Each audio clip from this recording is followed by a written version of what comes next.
Even without translation, I knew everything they were saying.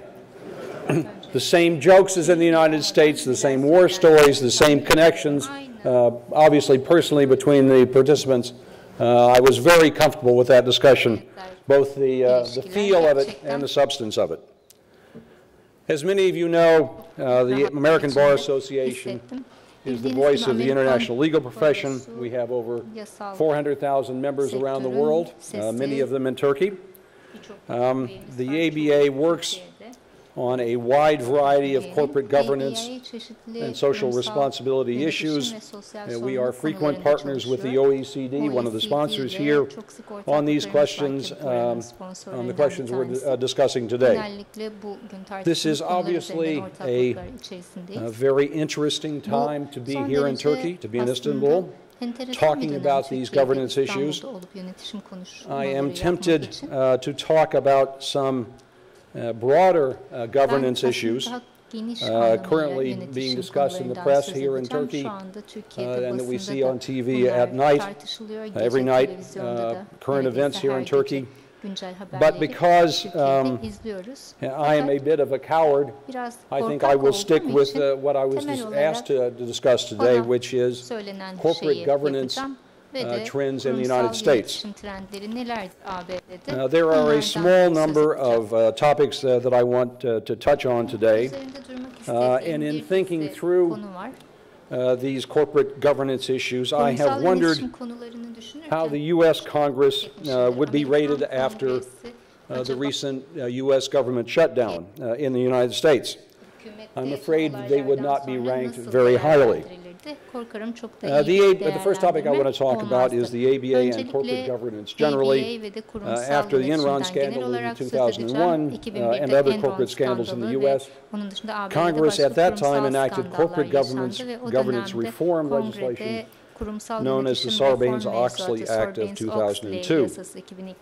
Sarbanes-Oxley, as many of you know, created a new accounting oversight board with the authority to establish and enforce auditing standards and to investigate and discipline accountants who violate those standards. The ABA has long recognized the crucial role that lawyers play in corporate governance. Since Enron, the ABA has taken an active role in proposing new corporate governance reforms, including new practices aimed at enhancing the role of lawyers in ensuring the legal compliance of the companies they represent.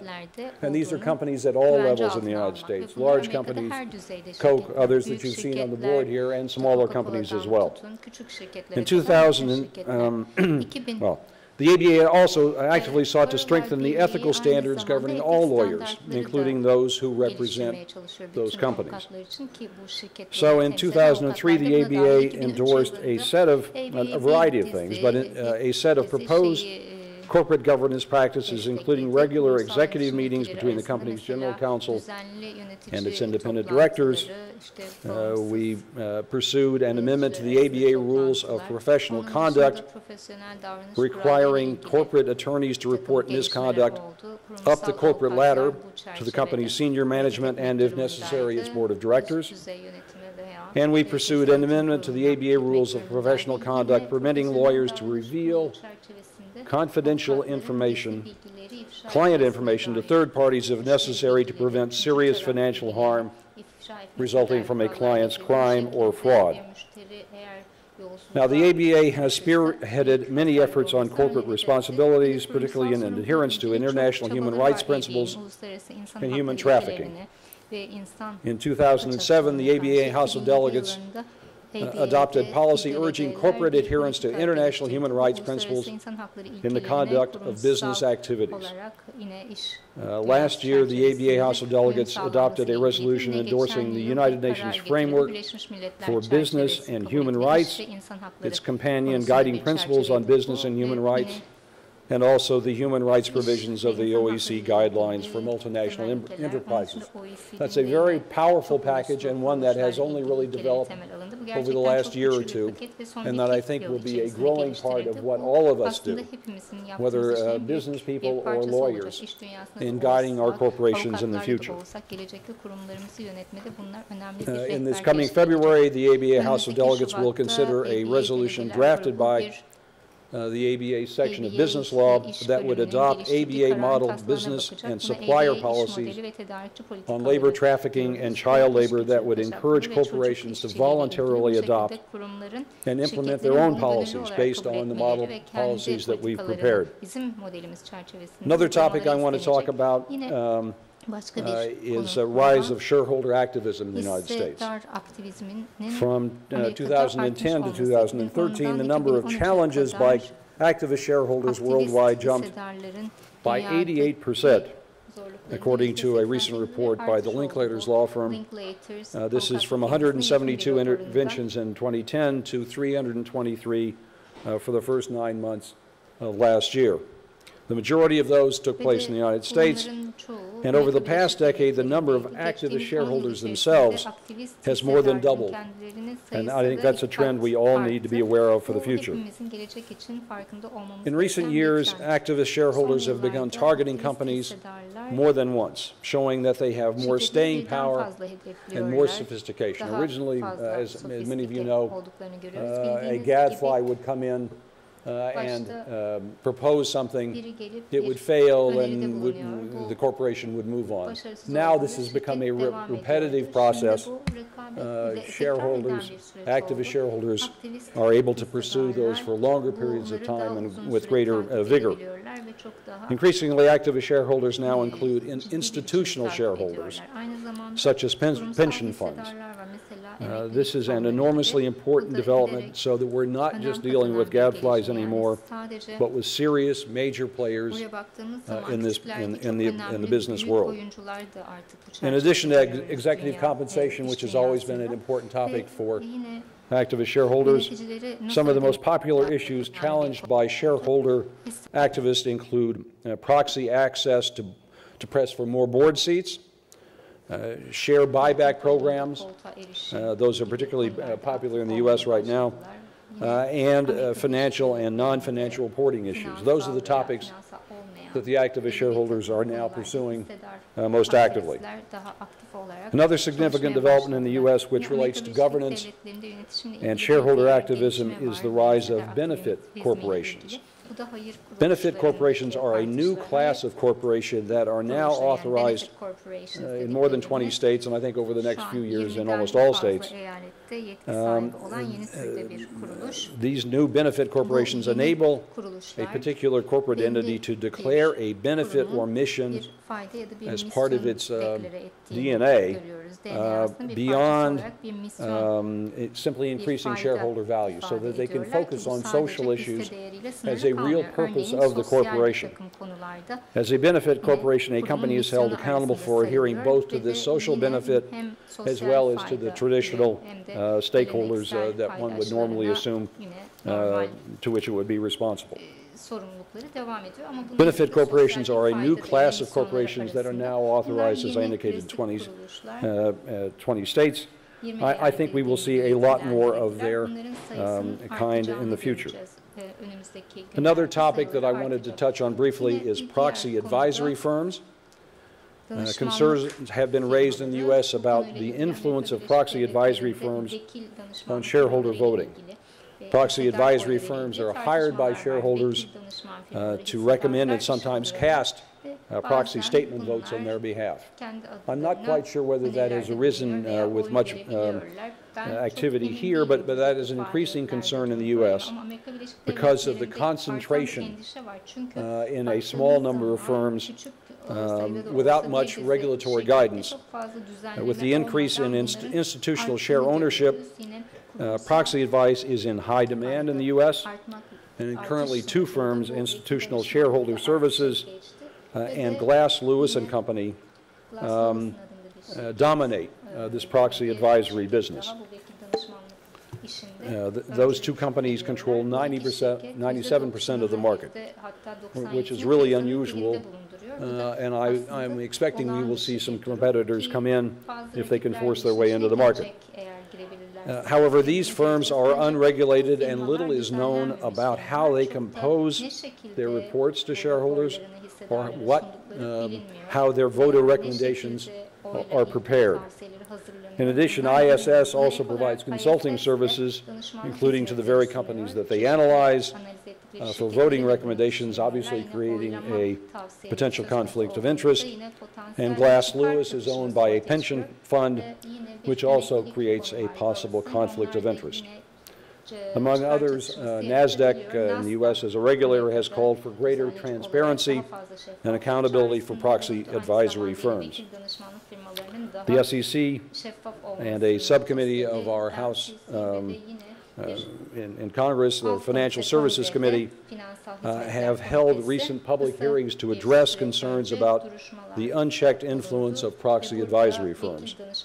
The European Securities Market Authority issued a report calling for a code of conduct for these kinds of companies early last year. And the ABA's business section, Corporate Governance Committee, has held discussions on this topic. We have heard a discussion already today about sustainability reports. Investors are increasingly pushing for companies to focus on sustainability issues, calling on boards and management to combine long-term profitability with ethical behavior, social justice, and environmental responsibility, among other sustainability issues. This means that when corporations consider and integrate sustainability, they must consider 4 key areas. We've talked about that already today: economic issues, environmental issues, social issues, and governance issues. I'm not going to repeat some of the really thoughtful comments that we had earlier on that topic. Recent developments in sustainability reporting aim to promote action and transparency. We heard about the Global Reporting Initiative publishing its new G4 standard, which further promotes accountability and stakeholder involvement. Also last year, the Sustainability Accounting Standards Board introduced its own sustainability program with industry-specific standards. And finally, I want to say a word about board compensation issues. This is, I think, of interest, looking around the room, of personal interest to a number of you. The makeup of boards has become really an important topic and a complex topic with concerns about diversity, independence, and director tenure. Board turnover has growing increasingly stagnant, I think. At 20% of the S&P 500 companies, the average board tenure is 11 years or more. The boards of S&P companies elected 339 new independent board directors this past proxy season, down 11% from 5 years ago and 14% from 10 years ago. So we're seeing a greater carryover on boards, which I'm a little surprised at, and we're seeing, frankly, an older group. The average age of directors continues to climb in the United States, while mandatory retirement ages, when folks would automatically be kicked out, continues to rise. Meanwhile, gender diversity has become an important issue in the United States, as it has in Europe. In the U.S., women hold only 17% of board seats. That's less than half the number of women that have board seats in Norway. The global leader, Norway, is at nearly 40%. This is a particularly important issue because a number of studies have been done, not just about adding one woman to a board, but it's shown that if there are 2 or more women on a major corporate board, doing a comparison across major companies in the U.S., the companies that have more than 2 women on the board have profits 20% higher than the other group. So for companies in the future, this is a factor to take into account. What part of your prospective audience, your prospective companies, are women? What sorts of decisions do they make about the products you sell? Having women on boards, not just one, but more than one, has had a positive impact on those companies that have made that decision for the future. During the 2013 proxy season in the U.S., shareholders submitted 27 proposals to companies seeking to ensure that women and minorities are considered for board positions. And this is up from only 8 such proposals in 2012. So it's becoming a more active topic. This increase in shareholder proposals is largely because of the efforts of what's called the 30% Coalition, an organization composed of national women's organizations, institutional investors, and others who are working towards 30% female representation on U.S. and public company boards by the end of 2015. The ABA has also been active in this area through our Direct Women project, which aims to increase the number of senior women lawyers on major corporate boards in the U.S. I'm pleased to say that has already shown a positive result. Racial and ethnic diversity also is an important focus in the United States. Organizations such as the Alliance for Board Diversity note that racial and ethnic minorities have made few gains in terms of board representation in the past decade. In 2012, African-American men comprised just 7% of the total board seats at Fortune 100 companies, while African-American women were only at 2.2%. The same applies to Asian Pacific Islanders, Hispanic men, women, all at very low levels. So there is much work still to be done in those areas. Other types of diversity are important as well, including professional and educational diversity. Many boards continue to be dominated by directors who only have management expertise. There was a trend maybe 7 years ago to include more finance people, but now we're really back to just management expertise on the board, despite the need for a wide variety of skills on a fully functioning board, one that can really help a corporation meet the needs of its clients, meet the needs of its shareholders, meet the needs of its employees. Shareholders and advocates continue to call for a focus on the independence of directors, seeking those with no personal connections or business dealing with the company. For multinational corporations, many shareholders and others are calling for more international representation among board members to ensure that boards are able to understand the different cultures in which so many of them are now operating.